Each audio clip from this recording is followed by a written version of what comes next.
my job is really simple here, because everyone's been introduced already, right? You know, you all spoke, and so I'm just going to turn things over to Dr. Coughlin, and let him moderate this esteemed panel. We'll sit down and have a seat like the rest of you guys. Great, well, welcome back, and in case you can tell, it's getting a little chilly out there. The weather is changing from cold to colder. But well, we're going to have a discussion. In this one, there will be Q&A about technology and investing. We certainly have got two established firms, Philips and CBS, to talk about the business that is and how they're approaching the area, but also folks to talk about caregiving and that emerging market as well. And I guess I just want to say a couple opening remarks and then go down and ask each of you to kind of give just a perspective on a question I'll open up with. But the caregiving, I think we heard enough about the stats of who they are and perhaps how much they are, but there's some demographics I think you'd like to think about. It's not just 1 in 3 American families providing upwards of 21 hours a week in caregiving, but also the fact that old age has become quite new. We're having far fewer children than we ever had before. So it's not just about those who do not have children. The new trend is to have far less than the 1.9 that the baby boomers had per mother. Now we're looking now closer to about 1.7. So that means that, frankly, the caregiver, which was traditionally the adult daughter between 47 and 57, and a spouse, frankly, if she exists at all, she may be further away. And given divorce and all kinds of other interesting patterns in our family lifestyles, those loyalty lines to parents may not be all that they once were. Second thing is that it must be a comment about those of us that are men over 50. But women over 50 and 60, imagine this, 43% of women over age 65 live by themselves. That's a fundamentally very different service opportunity and service challenge. It's about technology, it's about money, it's about trust. And so I guess one of the questions I want you to think about as you listen to panels about the technologies and the like, and services, and where we find information. Let's not talk about that aging market. I want to give you a different question that I shared with some of the folks in the earlier reception. Who would you trust to knock on your mother's door at 85 years old and she lives by herself? That's a very different test than, do you have a widget? If you've got a widget, I've got the time, or I've got a service if you need it. I want you to fundamentally think about the emotion, the trust, and the soft science that goes into creating hard innovation in this space. So let me just kick off. We've heard from everyone, great perspective, but I would like to, this is caregiving in particular, really pushes the issue about the user may not be the buyer. You know, we talked about the aging marketplace, but in many cases, in this instance, the spouse, the adult child, particularly the older daughter, may in fact be the buyer. So I guess I'd just like to go down the line and have you say a few remarks on, gee, we need to design for the user, but we also need to design service experience and the like for the buyer, which may be very different. So Joy, I'll start with you. No, and that's actually one of the promise of how we actually developed Making Care Easier. Because when I got started with MCE, because I was the caregiver, I wasn't the patient. And as the caregiver, I realized there was so much pain in this market that the solutions that are out there weren't working, and I developed things for myself. And this is the one thing where, when you actually look at the elder care market, a lot of the companies that got involved in it, and a lot of the people who rushed in, all tried to, you know, not all, but a lot of them tried to solve the pain of that senior, of the elderly person, and what they found out is they didn't know how to monetize it. And so when we got started with MCE, is we really wanted to solve the pain of the person who would be making purchasing decisions, the pain of the person who's actually taking the action, and the pain of the person who's actually trying to help but doesn't know how. We wanted to give them tools to let them do that, and that's the one thing that I think that these successful companies are going to find, is they're going to be able to find solutions how to tap into that market of the ones who have the money, who are willing to actually step up to the plate and actually do things. Great, so I guess I'll approach it really from two sides. So one is one of our business imperatives as, you know, a pharmacy company, but a health management company, is around driving adherence to drugs for people who need them, particularly those drugs that support chronic illnesses. And so, you know, if you think about those folks who may be challenged for whatever reason relative to taking the drugs or how to take it, the caregiver is really an extension of that individual. So it's important to include them in the conversations, the education, the support, and everything that we do around the patient. But we also sort of as a separate initiative, in our retail pharmacies, we're looking at who are the most profitable patients to have. And the thing is, we didn't have a good portion of the profitable patients. The independent pharmacies did.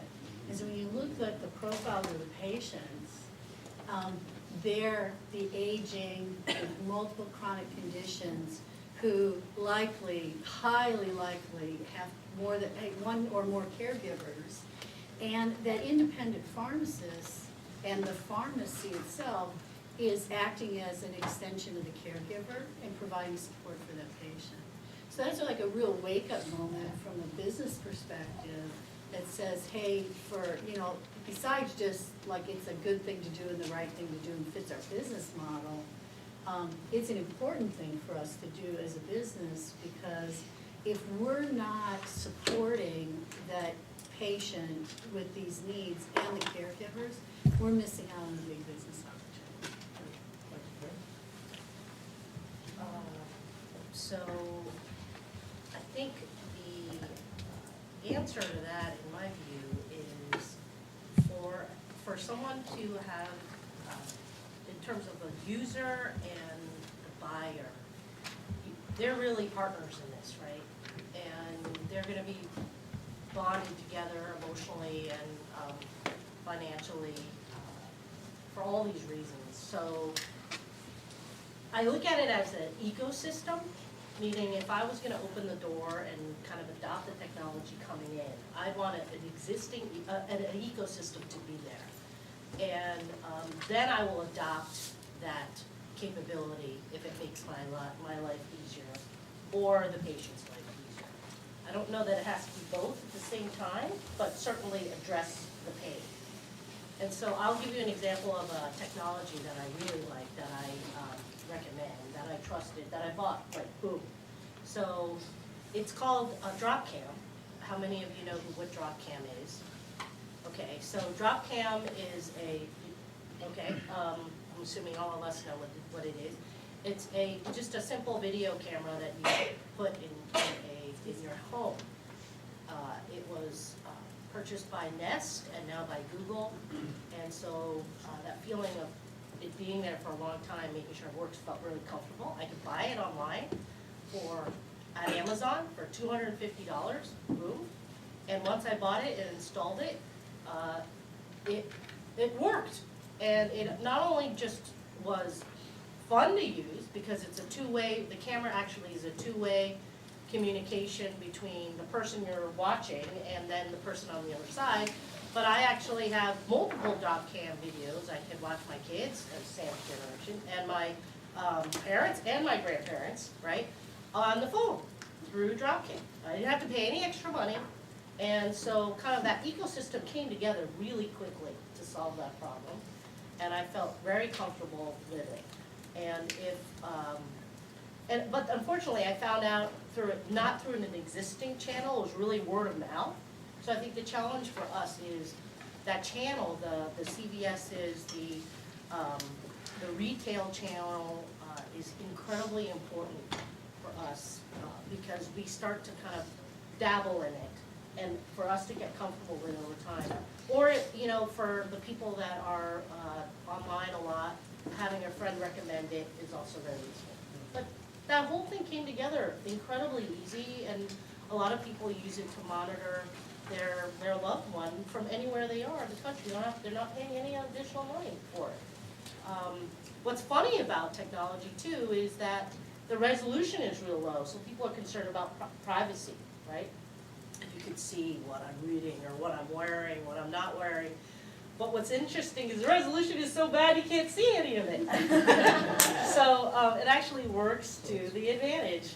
And so that just as a near-term immediate capability, that ecosystem being there allowed me to kind of enter in. I don't want to drop what Ping kind of mentioned in there, but I think it's one of the critical important issues in the aging market space, which is about distribution. You know, the fact is that there are many of you probably in this room, and certainly in the audience overall, that have got a new product or a venture idea. You know, they're opening offices in Kendall Square and Silicon Valley. But, you know, I'm going to steal a phrase that's out of financial services, that if you have distribution, nothing else matters, but if you don't have distribution, nothing else matters. And while since CBS is sitting here, my comment is that until it's on a very prominent website, not one that you've got to find with a cutesy name, or on a shelf at a place like CBS, you know, when America has a problem, America goes to the mall. So it's not just about innovation, it's how do I know about it, and how do I get it into my home? Kimberly?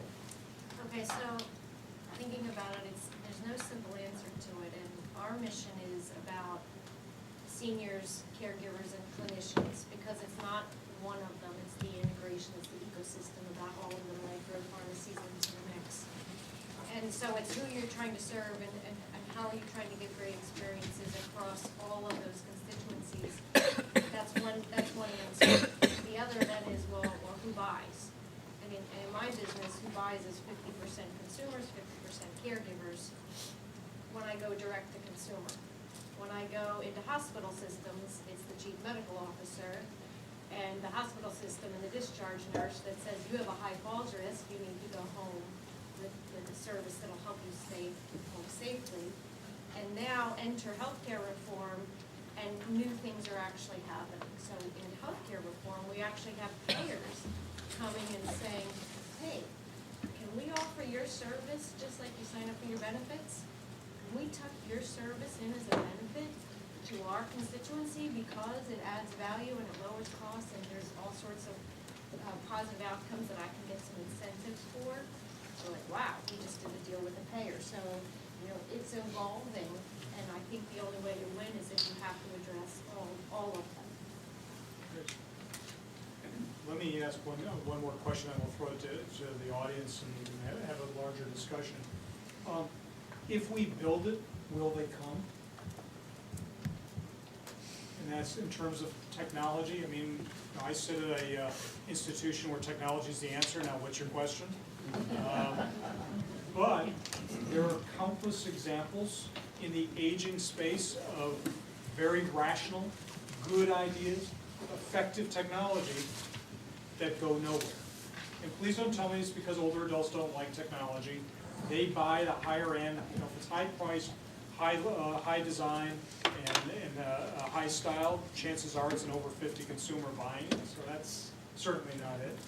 Is it that we don't need the stuff that we think is necessary? What, you know, we can think of, you know, even in the retail space, there's a certain section of the store that's called often the aisle of death, which are all those products that tend to be made for older adults and other things that we don't like to talk about, that, you know, please don't see me as I go down that aisle and buy. We know there are countless things on the web that, you know, I can see you when you're, you know, sleeping and see you when you're doing other things that people don't want to buy. So, gee, I mean, we know the caregivers have needs.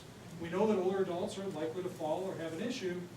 But boy, the success rate of actually getting these things into people's lives is very poor. And even, by the way, let's bring up the cost issue. Even in the UK, where the National Health Service will fund simply for checking the box saying, you're at risk, you need a system, guess what? Penetration rate only goes up to about 12 to 15% for, you know, high-tech device in the home. So what's wrong with you people? It's rational, it's good technology. My students need to make money. So any thoughts? Sorry, I was like, I love sitting at the head of the class, so I'll always talk first. No, but that's an excellent question, because 15 years ago, I was working with the National Association of Home Care and Hospice, and we talked with a group from Home Depot.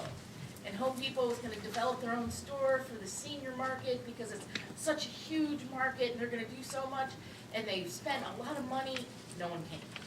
And I mean, they had great products, they made things simpler for the caregivers, for the seniors themselves. High-design fire extinguishers even they were going to do that were easy to use. Exactly, and the products that were a real boon for this market, no one purchased. And so surprisingly, it all went away. But then, a few years ago, we started noticing coming back in, when you go into Home Depot, is the aisle of death expanding.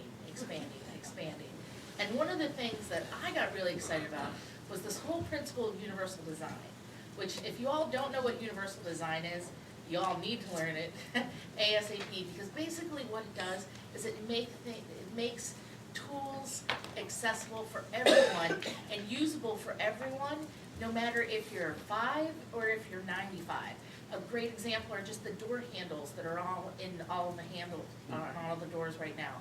The light switches, you know, the door handles right now with the paddles, very easy to use for somebody who has a disability, but they're beautiful, they're nice, they're accepted into our everyday interior design now, whereas in the past, they hadn't been. They used to more of the rounded door handles. And so you're seeing things that are adapting into our everyday lifestyles, and I think that that's, if you build things that everyone would use, yes, they're gonna come. So I would say as the baby boomer population ages, we see more use of technology for the aging themselves. But I think that the caregiver, one of the reasons why that is so intriguing is because we know caregivers are more likely to use technology. I mean, over 50% of them are, visiting health websites. The problem is there isn't an ecosystem that helps them in an effective way from someone they trust and have a relationship with. So I think that that's an important piece of it. But, I've been around long enough to know if you build it, not everyone's gonna come, nor is there one solution that fits everything. And so we really sort of have a philosophy of, trying and failing and learning from failing and to keep trying. That we're looking at a number of different things. And I mentioned some of those things that we're making investments in now around synchronizing prescriptions and looking at different delivery devices, looking at multi-dose packaging and things like that for the member, but also to support the caregiver. And then we are making a huge investment in digital technology. We actually have opened an innovation center here in Boston. And believe it or not, it's hard to get people to go to Woonsocket, Rhode Island. But anyways, so we are making the investments there because we think that it's part of the solution, right? I won't say that we're gonna rely that it's all of the solution. I'm a big fan of retail, and if you ever want to watch consumers behave, you should go to the mall as a research project. But retailers have to fail faster. Yeah. Because frankly, what's hot, what's not, they've got to change out in a week, or if you're Zara, or 30 days if you're a pharmacy company and the like. It's a good way to find out how to actually frame and put products out there. Well, just to add on to that, further is the point is, if you think about our over 60 million lives in our PBM, our retail footprint, and then the folks that with their extra care card, that's a lot of data on behavior, right, around medications, but also consumer behavior that you can smush together and learn a lot of things from. Okay, well, I guess if you build it by thinking about it a little bit more than a lot of people tend to do in terms of product development, meaning invest in product design and whole design, you have a chance, okay? So that's my answer to that. Reason why is, again, back to the channel, there's no channel, So you have a problem right there. It's an incredibly fragmented market, and there's very little trust. There's a dear friend of mine who's drilled into my head that customer acquisition costs can range from $265 per customer to upwards of $750. And so, and this person actually co-founded ClearCare, which is one of the more, right now, if you look at across all the venture community, because I'm in Northern California, you look at the venture community, the top VC firms, all the investments they've made, ClearCare is up ahead in terms of this particular area. And that was the problem they're trying to solve in terms of customer acquisition. So it's a very expensive proposition. So your value proposition better be there. But there are some trends in your favor. One of them is, honestly, it's Internet of Things. I mean, the whole trend towards making everything that is not alive suddenly be part of your network. And I'll just give you an example that I came up with. Socks and pants, okay? They're not like part of your, they're not alive, right? But if you put monitors or a little sensor on a pair of socks, you could tell whether diabetic or an older person can feel their feet. And you could proactively enable someone to understand they could fall. They are a candidate for falling, and therefore alert me or tell me or educate me. Where are they gonna buy those socks and pants? That's a question. Are they gonna look good? And those are some of the things that, so the whole Internet of Things really just blows it out of proportion. I don't know if you all know what that is, but basically putting out billions of sensors out there in the world. So there's 3 trends going on. One is connected home, connected lifestyle, meaning health and entertainment, and the other one is connected car. So it's coming very quickly, and because again, Northern California, another trend is that as the healthcare information systems develop, who are the people around the peripheral that are really excited to get in on the game? Google, Apple, and Amazon, and Samsung. And they are the 4 companies to watch. They're investing in companies, buying companies, trying to innovate. Google has now Dropcam through Nest, and they have this health app now on their latest Apple, iOS 8, I think it is. And they are going to they're partnering with healthcare providers like the Mayo Clinic. I think I read one of them is in like the top 17 out of the top 30 hospitals already. They're trying to interconnect everybody with all this data. Now, if you've ever been in the business of data, it's incredibly overwhelming. And if you don't know what you're measuring, you can just forget it all because it's really meaningless. And so, but then you've got a company like Google who knows, what to do with that data, but they don't know enough. They know just enough to get them there, but they don't know how to add value, and therefore they become part of this ecosystem. And I think if you're a technology player and you build something, understand what they're doing, try to develop relationships with them, because that will get you far. So that's my answer to that. I'm very intrigued in watching what they're doing. It's going to be an interesting time and a lot of opportunity for really great products and services.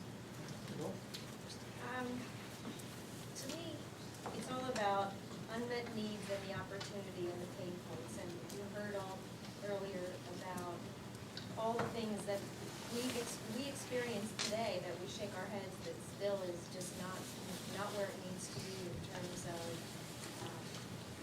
solutions, services, how we're feeling about supporting seniors. So there's so much opportunity out there. To me, the better question is which opportunities do you go after and how do you effectively make that decision?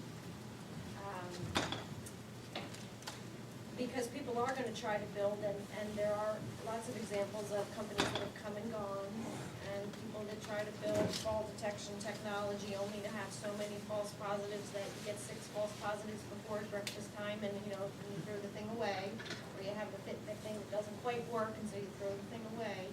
So no, if you build it, they won't come unless you build something that's actually going to deliver against an unmet need or a real pain point.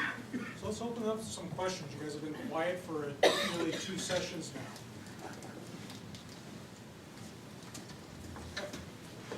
My name is Zeb. I'm a medical doctor, former staff at Harvard, MIT grad, former consultant at McKinsey. I'm the founder and inventor of a local startup here in Cambridge called Atlas 5D. We invented a sensor that you put on a shelf or a wall that measures the behavior of people without the use of photos. Unlike Dropcam, no photography goes to us at any time. We're making our money right now in the biotech industry successfully. We're doing a clinical trial with the Harvard Hospital, which looks like it'll be very successful as well. We want to bring this technology into the aging in place markets. We've done an internal beta, which was very successful. We became customers in this space, but our challenge is how to scale. My question is, how do we engage with companies such as yours, such as CVS or Philips, to to explore paid pilots.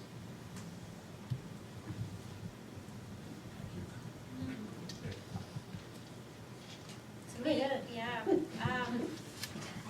you start with the conversation. It's about partnerships and it's about having the conversation of what can you do together. So creating an environment in the home is gonna not be built by only Philips. It's gonna be built by many participants in the equation. So I think you start by having a conversation. I would agree with that, and I think there's, you know, identifying where the alignments are to meet the, you know, address the unmet need. But I also will say, I have lots of people come and wanna have a conversation with me, and I probably honestly turn away more than I talk to, just because I don't have the time to talk to everyone. I kind of use referrals more to get to that.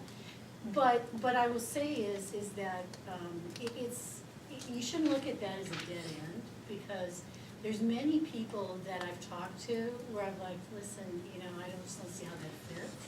But something else along the road will, you know, I'll say like, wow, I gotta connect those two people, because that's where something might align, and I do that. So, you know, the networking around the different places that have potential for the opportunity is important.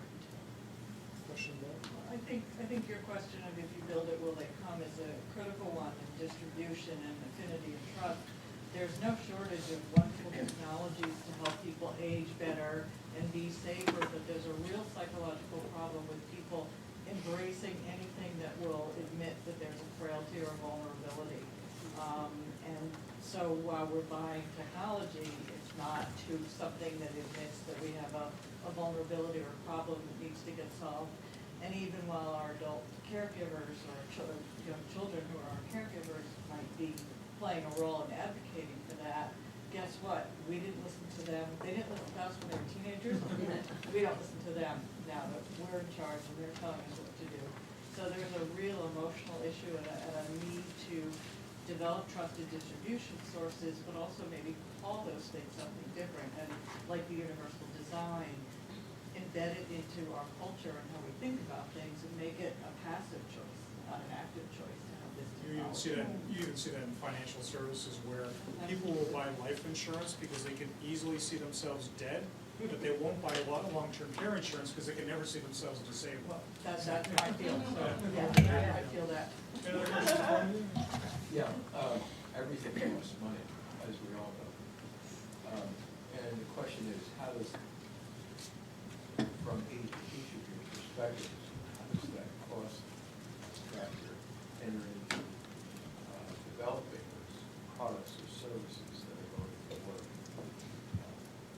We're constantly about the issue of we're spending too much money on health care. That's a topic of discussion that comes up with news. So the question is, how do we handle that issue in terms of providing services to the public within the new healthcare system? And I say that not to promote a conversation, but really this is what we're working on. How do you see that issue? How are we going to deal with that issue? We have two major companies here on the panel set have caregivers, and everyone's fighting for covering their product or service. So how do you think about that issue?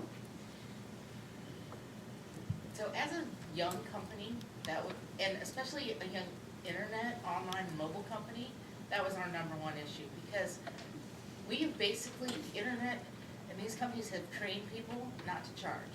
You know how Ping just talked about her phone, that I get to see it without having to pay for an extra app. We have trained people to expect things for free.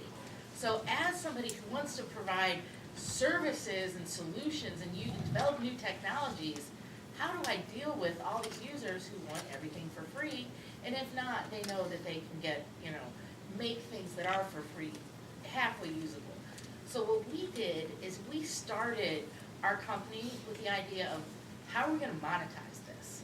And so we started to look for ways that we could monetize our relationship with the users And we knew, that over 4 years of having a potential relationship with them, that's a long time. But we have to find out what the needs are and how I can make money off of that. And so we tried a couple of different things, and we found, believe it or not, that like the product sales and being able to diversify the spend amongst your family members, and then being able to find products and services was a big revenue builder for us. And then secondly, our advertising, which I thought advertising was dead, believed the hype that, people don't make money off of advertising. In reality, we found that advertising, was a big source of revenue for us. And so by looking and being open for different ways of making revenue off of your relationship with that user, that was the one thing that has allowed us to do well. And I think that the companies that are gonna be really innovative are gonna look for different approaches to really monetizing the relationship. So I have a question for you, actually, is you deal with MIT students, and one of the issues with innovation and developing new products and coming up with ideas is knowing how your market thinks. And if most of the market is women and many of them live alone, how do you get this across to your students? One of the things that we have a lot of fun in the lab, we get out of the lab. So while we do experiments in the lab, we're bringing people in. Boston is a relatively narrow market, shall we say. So we do experiments and visit people in their homes, not just in the United States, but around the world. We've got 25 houses that we were tracking in India. We've been doing work in Japan to find out how people do medication management. So a good part of it is you can see a lot by looking. Get out there and do it. The discussion you heard from the fellow from Procter & Gamble on empathy, being able either to track a caregiver or using our Agnes suit, the Age Gain Now Empathy System suit that gives you the feeling of 2 or 3 chronic conditions and about age 80 strength flexibility to be able to get into the head and understand that friction point. Because older adults, all of us lie, but older adults, I submit to you, lie more. It's the classic when you call your mother and say, "Hey, how are you doing, Mom?" "Fine." Now. And what we have found, whether it was actually working with CBS to look at their store of the future, the friction points are simple ones, like the counters may not be big enough, the lighting may be too glaring. I love, the environmental movement is going head to head with the gray movement as we make these thinner because we don't want to use too much plastic, and we make these a little thinner because we don't want to use too much heavy plastic. Have you ever noticed that somebody with arthritic hands has got to grab it hard and spray themselves with water?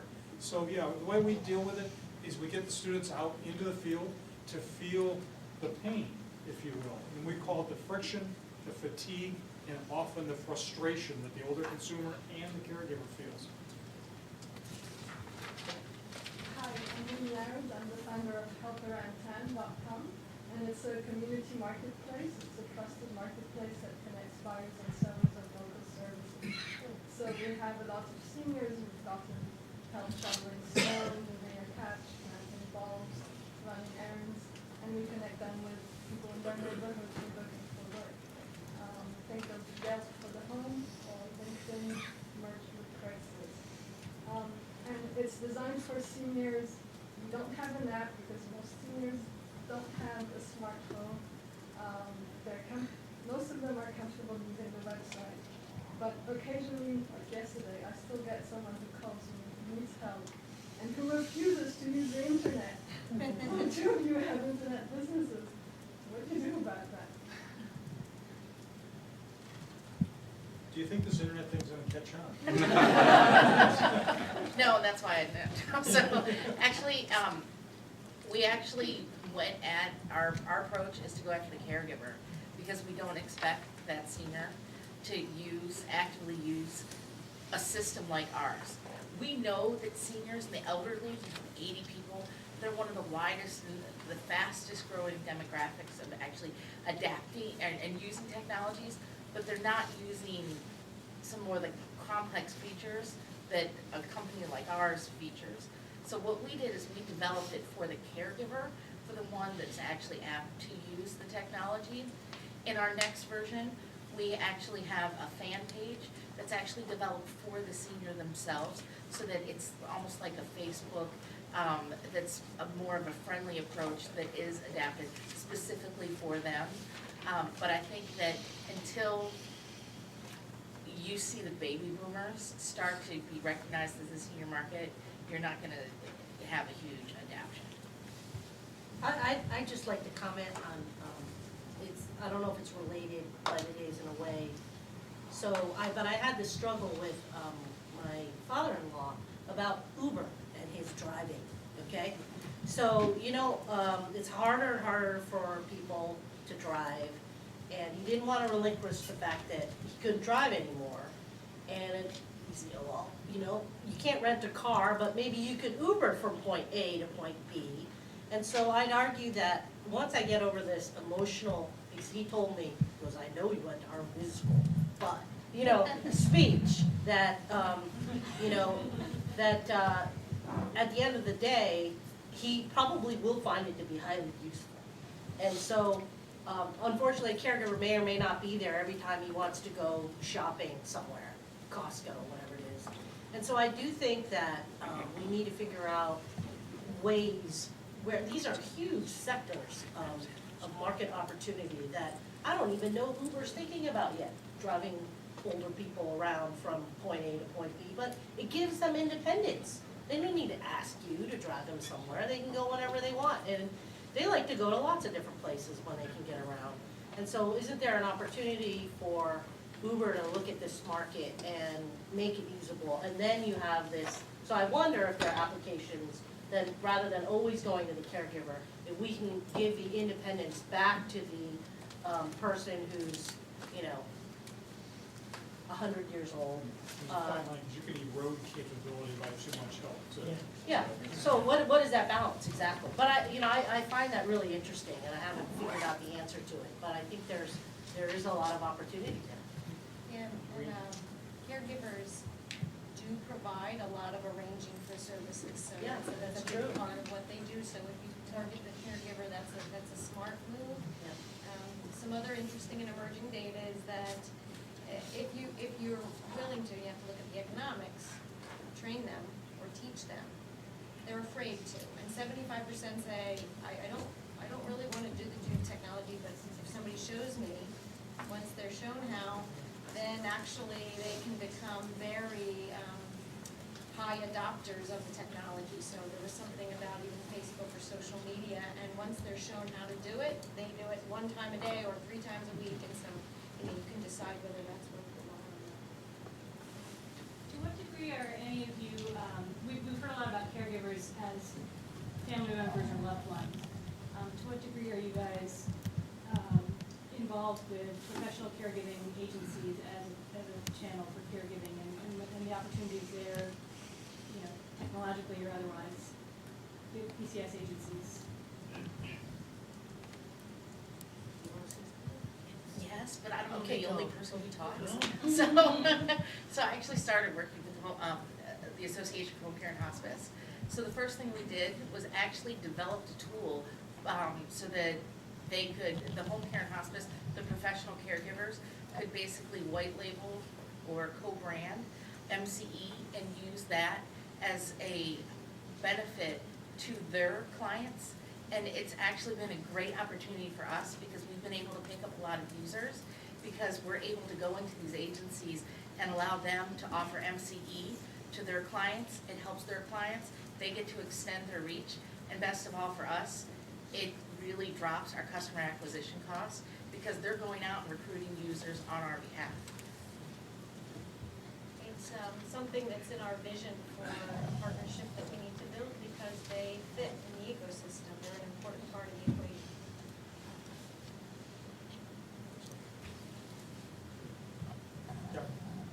I'm 92. I'm 92.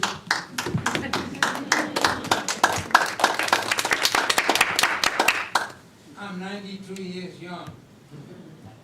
And there's one person you've left out of your panel who's exceedingly important, and you've got to train him better. The doctor. 2 years ago, I got some bladder cancer. I went to the urologist, he got rid of it. About 6 months later, I called him and I said, you know, I'm still not feeling right. I wonder if his cancer has moved somewhere. He said, you know, I always listen to my patients. I'm gonna have you have an ultrasound of your whole body. Halfway through the ultrasound at the BI in Native, the girl said to me, Mr. Robbins, you have a large, rather large aneurysm. I said, do you mean aphorism? No. This is an aneurysm. I said, what the hell was that? She said, it's a big blockage on your aorta. I said, what's that? She said, well, that's from your heart. She said, I'll let your doctor know. Okay. I immediately, she said, you go to your doctor immediately. I went to the doctor immediately, and he said, Sam, you got 6 centimeters of a thing the size of your fist in there, and 7 millimeters is deadly. I said, well, what are we waiting for? Get me to a doctor. So they got me to Dr. Schermerhorn, this brilliant surgeon at the BI. He checked me over. The first thing he said to me, are you sure you're 91? And he went in, up, down to the aorta, put in a stent, and I'm great. He saved my life. He told me after the operation was over, he didn't know how fast or slow the 6 was going to become 7, but he said it wasn't worth taking a chance. The doctors are the ones that are creating the opportunity for you to service people. And I said to him, why doesn't everybody get an ultrasound? He said, I've been preaching it for 20 years. Can you imagine? There's a lot of work you people have, somebody has to do to educate the doctors to think about us seniors. I should have had an ultrasound 25 years ago. My father died at 52, and I know what he died of. He had an aneurysm. And one of the things we did not touch on in the larger plenary session, we should mention it here as well, not only should the doctors need, shall we say, better socialization of maybe how they provide care, but how about the shortage of doctors that we've got coming? The average physician today is 53 years old. There's not a long line of people wanting to be doctors. There's even a shorter line for those who want to be geriatricians. The average nurse is 50 years old. The hours that he or she is keeping is not exactly creating a long line of professionals there as well. So just as, you know, I'm looking at the average demo in this room, just as we will all need that care force, an informed, well-caring care force, guess what? We're going to be short on hands and help. So I'm a physician, and I appreciate your comments. And, you know, I think one of the things that we're seeing in this era of healthcare reform is a real transition for physicians in terms of moving from a volume-based practice to a performance-based practice. In a performance-based practice, the doctor will have a lot more decision-making around what they do for the patients, and they're going to be doing it based on risk and how it feeds into, you know, the overall performance of their patients. But I bring this up because I was recently at a think tank session, which was addressing the shortage of doctors coming up and the changing models. And the whole session was around the premise of how much could technology do that would eliminate the need for the doctor to be involved in the same model they are today. So wearable technology and other things provide data feedbacks where the doctor doesn't need to see the patient until they get to like a certain level or things like that. And what really struck me was this is a room full of providers, and there was a visceral reaction to this, and it was quite divided. There were people, the doctors there that said, yes, we got to do this is the way of the future. And there were just as many or more that said, oh, you know, I mean, those things. So I bring that up because this is a technology system, and it's an important point that the doctors have to be part of this. But the doctors right now, I think, are very distracted about a lot of other things. So I don't think they're gonna be the first one that's gonna be pointing in the direction of this business. But if you can get the doctors engaged in it, it would be a real catalyst. I just want to add that I've noticed statistics showing the number of doctors in this country is declining. Yeah, We're doing something wrong Yeah. when that happens. yeah, agreed. I just want to make one comment about organization.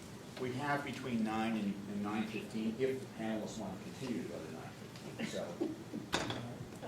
you guys okay with that? Do you guys have more questions? Okay, great. How do you think about and engage with one of the biggest payers in this country, the government? From hospice to Medicare. The government is one of my fastest growing segments because they're interested in the reform. They're interested in driving a better system that gives physicians the chance to do what they do best, which is give great care. So they're highly interested in understanding how solutions can help do that and drive the transformations. But I would just add to that, my experience is that the ecosystem piece is really important for the government to participate, because they're not so much interested in, one person's product or service, but about how you can utilize within the ecosystem, and leverage to get more out of it. So I think that's kind of the dilemma, because it's hard to get things, it's not a very innovative environment, but it's getting better, actually, I think. The one thing that I do have to say, which I was really surprised about, I learned about really within the last 6 months, is that there's so much that the government pays for in this segment. They're one of the major payers for long-term care, major, by further more than anyone else. And if you're lucky enough for them to pay you, so if you're in the middle class, you can, or the upper class, you can forget about it. But they actually are trying to improve the quality of care. So they actually are trying to reduce costs and improve quality of care. So behold, they are the driver why this startup is, this one startup I'm advising exists. Why? Because they're the ones enforcing the 30-day hospital readmit, because they don't want to pay for someone to be readmitted twice. They're the ones who actually release something called, so if you get fined heavily, 3%, right, of your, I think it's your operating margin. If the patient returns, and I don't know how it works specifically or how it's kind of enforced, but they're actually doing the same thing with nursing homes and with assisted living. So there's a new compliance requirement called Interact that not a lot of people know, but basically it kind of continues the 30-day hospital readmit while putting in procedures and policies to improve the quality of care. So that's driving the need for this startup to exist, which is incredible to me. So, I think when you look at CMS, Medicare, they are an incredible source of information because they do a lot of data gathering. They are kind of on your side because they want to reduce costs because they're paying the bills, so they do like technology. And then they also want quality of care. So they're actually putting in these compliance requirements. And so, a little bit more detail of what the software company is doing called CareSend is, it's interesting, after someone's discharged from the hospital, which is one of the times where you realize caregiving is now part of your life, which you were not expecting. And after they discharge the hospital, they could either go home, right, or they could go to short-term rehab, or they could go to a nursing home, right? Well, it's based on what the discharge planner decides. The choices for short-term rehab, you can have a choice, and the discharge person kind of tells you, okay, these are the beds available, and these are the places that are available, so you choose, you have a choice, right? once they send them there, they actually don't track them anymore. And medication errors, bam, it's transition time, they come up. You know, the meds list is different from when he entered the hospital to when he exited the hospital to when he's now in a short-term rehab. It's all different, so one of you guys is making a mistake. And so they're actually going through this process, and now the startup is looking at, how do I track a patient for 30 days? Visually give me a tool where I can see what happens to this patient 30 days, so that you can actually vet out the best, the highest quality care, nursing homes and assisted living places, and then provide that value back to the healthcare provider, of which they can actually say, you know, I'm only working with these places because they take care of my patients really, really well, so that I don't get penalized for them coming back. And then if you think about it further, if they're actually going to reduce their costs, then they could actually say, the insurance companies are actually getting involved with this too, because anywhere there's cost, they're gonna be part of that ecosystem. And so there's a lot of movement happening in New York and other places where, you know, this is really a capability and an opportunity for technology created by the government. So I thought that was. May I make an observation just for everyone to think about? You know, it's late and we only have a few minutes left. But just as a note about thinking about the aging marketplace, whatever we want to define that as. For an example, the name of our panel is Developing and Investing in Technology for the Aging Market. There is an assumption that goes unquestioned in my classes, my students, in industry, everywhere, that aging is synonymous with what? A health problem. Do you notice there's very few startup companies out there reinventing education, reinventing transportation beyond paratransit, reinventing, let's use the F word late at night, fun. I don't want to stymie the conversation we have around health because it is critical. You know, the old bit, you have health, then you have everything. But actually, if you talk to a lot of older adults, they know they're going to be ill. They just don't want to be so sick that they can't do the things that they want to do. And we haven't invented what those things are going to be. And so the government question is a very important one. So CMS is driving startups in that area. NIH is driving startups in new molecules. Yeah. But think about this. There is not a single agency in the US government to look at how technology will change how you live life tomorrow. The Assistant Secretary for Aging is in charge of Meals on Wheels and the area agencies on aging. There is no one to develop new technologies or to steer and lead new technologies for all of us once we cross whatever that threshold is. So just as a note, yeah, what is the role of government? Yeah, it's to pay, but it's also to set the agenda. And right now, for decades, we've had an absence of agenda setting. Yeah. When it comes to technology, we're talking about the ability to integrate multiple different systems produced by many different suppliers and vendors to really maximize the user experience. Yet, that requires interoperability, commonality, standards, and so forth, the Internet of Things. So, my phone here, it's an Apple. Everybody can have an Apple, but it depends upon which carrier you want to use it. Yet, Philips Lifeline and Life Alert are completely proprietary systems. That's where the money is made.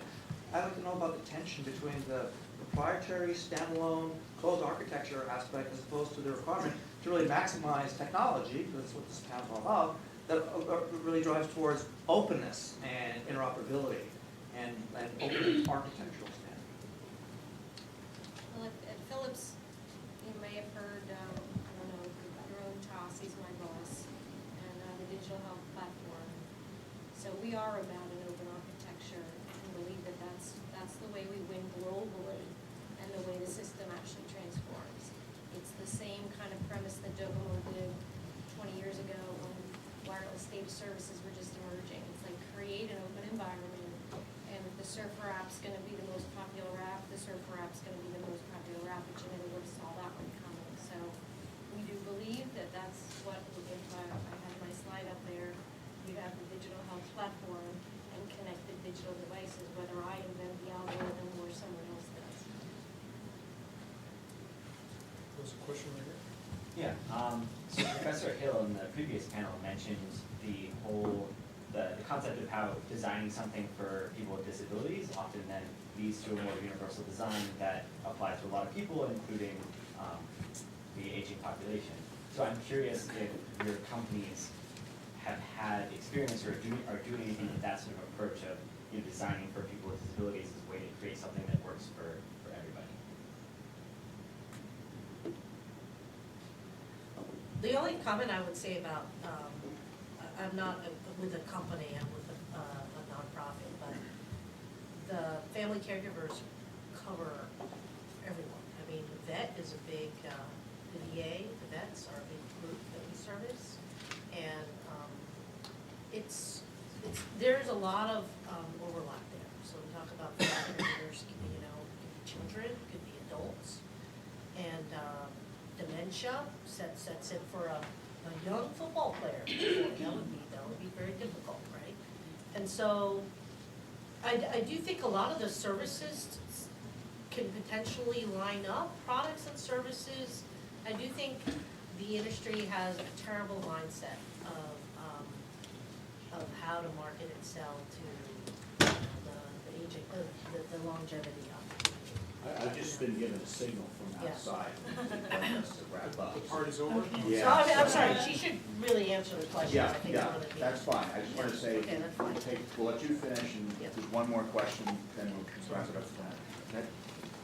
I don't really put the disability label on it, but we do look at conditions and needs, whether it's, how hard is it to push the button, or whether, what kind of cognitive decline you have, or whether or not you're gonna need a monitoring device, and so we do try to really understand the perspective of the patient's customers, it's not so much coming at it from, disability.